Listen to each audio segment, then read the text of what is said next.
श्री गणेशाय नमः. श्री स्वामीचरित्र सारामृत अध्याय 13वा. श्री गणेशाय नमः. शुक्ल पक्षीचा शशिकर वाढे जैसा उत्तरोत्तर तैसे हे स्वामीचरित्र अध्यायाध्यायी वाढले. द्वादशाध्यायाचे अंती.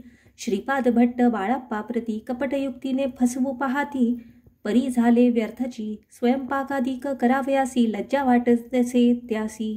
तया ते एके समयासी काय बोलती समर्थ. निर्लज्जासी सन्निध गुरु असे जाण निरंतरू. ऐसे बोलता सद्गुरू बाळाप्पा मनी समजला. सेवेकऱ्यां माझी वरिष्ठ सुंदराबाई होती तेथे. तिने सेवेकऱ्यांस नित्य त्रास द्यावा व्यर्थची. नाना प्रकार बोलून करी सर्वांचा अपमान. परी बाळाप्पावरी पूर्ण विश्वास होता तियेचा. परी कोणे एके दिवशी मध्यरात्रीच्या समयासी लघुशंका लागता स्वामींसी बाळाप्पा ते उठविले. तैपासून बाळाप्पासी त्रास देत अहर्तिशी. गारहाणी सांगता समर्थांसी बाई ते शब्दे ताडती. अक्कलकोटी श्री समर्थ प्रथमतः ज्याचे घरी येत तो चोळाप्पा विख्यात स्वामी भक्त जाहला. एकतपपर्यंत स्वामी सेवा तो करीत. तयासी द्रव्याशा बहुत असे सांप्रत लागली. दिवाळीचा सण येता राजमंदिरा माझी समर्थ राहिले असता आनंदात वर्तमान वर्तले. कोण्या भक्ते समर्थांसी अर्पिले होते चंद्रहारासी. सणानिमित्त त्या दिवशी अंगावरी घालावा. राणीची मनात विचार येता त्वरित. सुंदराबाईशी बोलत चंद्रहार द्यावा. सुंदराबाई बोलली तो आहे चोळाप्पाजवळी. ऐसे ऐकता त्या काळी जमादार पाठविला. गंगूलाल जमादार चोळाप्पाजवळी ये सत्वर.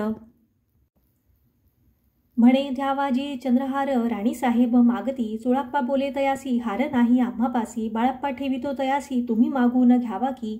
ऐसे ऐकून उत्तर गंगूलाल जमादार बाळाप्पाजवळी येऊनी सत्वर हार मागू लागला. बाळाप्पा बोले उत्तर आपणापासी चंद्रहार. परी चोळाप्पाची त्यावर सत्ता असे सर्वस्वे. ऐसे ऐकूनी बोलणे जमादार पुसे चोळाप्पा कारणे. जवाब दिधला चोळाप्पाने बाळाप्पा देती तरी घेईचे. ऐसे भाषण ऐकून जमादार परतून नृपमंदिरी येऊन वर्तमान सर्व सांगे. चोळाप्पाची ऐकुनी कृती राग आला राणीप्रती. सुंदराबाईने ही गोष्टी तयाविरुद्ध सांगितल्या. कारभार चोळाप्पाचे करी जो होता आजवरी तो काढूनी त्यास दुरी करावे राणी म्हणितसे. असो एके अवसरी काय झाली नवलपरी. बैसली समर्थांची स्वारी भक्तमंडळी वेष्टीत. एक वस्त्र तयावेळी पडले होते श्रींजवळी. तयाची करोनिया झोळी समर्थे करे घेतली. अल्लख शब्द उच्चारिला म्हणती भिक्षा द्या आम्हाला. तयावेळी सर्वत्राला आश्चर्य वाटले. झोळी घेतली समर्थे काय असे उणे तेथे. जे जे दर्शना आले होते त्यांनी भिक्षा घातली. कोणी 1 कोणी 2 रुपये टाकीती आणून. न लागता एक क्षण 100वर गणती झाली. झोळी चोळाप्पा ते देऊन समर्थ बोलले काय वचन. चोळाप्पा तुझे फिटले ऋण स्वस्त आता असावे. पाहोनिया द्रव्यासी आनंद झाला तयासी. परी न आले मानसी श्रीचरण अंतरले. चोळाप्पासी दूर केले बाईसी बरे वाटले. ऐसे काही दिवस गेले बाळाप्पा सेवा करीताती. कोणे एके अवसरी सुंदराबाई बाळाप्पावरी रागावोनी दुष्टोत्तरी ताडण करी बहुसाळ. ते ऐकोनी बाळाप्पासी दुःख झाले मानसी. सोडूनी स्वामी चरणासी म्हणती जावे येथोनी. आज्ञा समर्थांची घेवोनी म्हणती जावे येथोनी. याकरिता दुसरे दिनी समर्थांजवळी पातले. तेव्हा एका सेवेकऱ्यास बोलले काय समर्थ. बाळाप्पा दर्शनासी येत त्यासी आसन दाखवावे. बाळाप्पा येतात त्या स्थानी आसन दाविले सेवेकऱ्यांनी. तेव्हा समजले निजमनी आज्ञा आपणा मिळेना. कोठे मांडावे आसन विचार पडला त्याला गुण. तो त्याच रात्री स्वप्न बाळाप्पाने देखिले. श्री मारुतीचे मंदिर स्वप्नी आले सुंदर. तेथे जाऊनी सत्वर आसन त्यांनी मांडिले. श्री स्वामी समर्थ या मंत्राचा जप करीत. एक वेळ दर्शना येत हिशेब ठेवीत जपाचा. काढूनी दिले बाळाप्पासी आनंद झाला बाईसी. गर्वभरे ती कोणासी मानिनाशी जाहली. सुंदराबाईंसी करावे दूर समर्थांचा झाला विचार. त्याप्रमाणे चमत्कार करोनिया दाविती. परीराणीची प्रीती बाईवरी बहु होती. या कारणे कोणाप्रती धैर्य काही होईना. अक्कलकोटी त्या अवसरी माधवराव बर्वे कारभारी. तयांसी हुकुम झाला सत्वरी बाईसी दूर करावे. परीराणीस भिवोनी तैसे न केले तयांनी. समर्थ दर्शनासी एके दिनी कारभारी पातले. तयांसी बोलती समर्थ कैसा करिता कारभार. ऐसे ऐकोनिया उत्तर बर्वे मनी समजले. मग त्यांनी त्याच दिवशी पाठविले फौजदारासी. कैद करोनिया बाईंसी आणावे म्हणती सत्वर.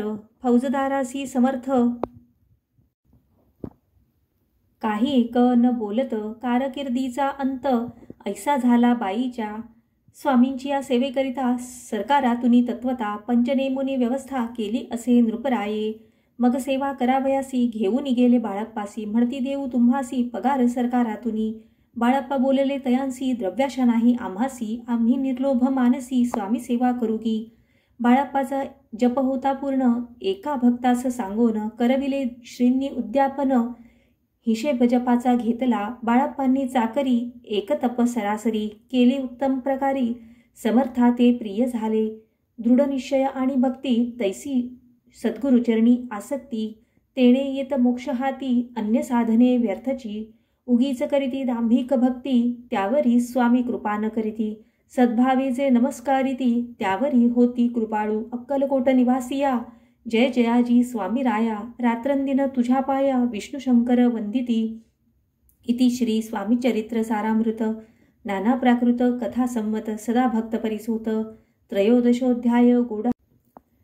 इति श्री स्वामी चरित्र सारामृते त्रयोदशोऽध्यायः. श्री स्वामी चरणार्पणमस्तु. शुभं भवतु.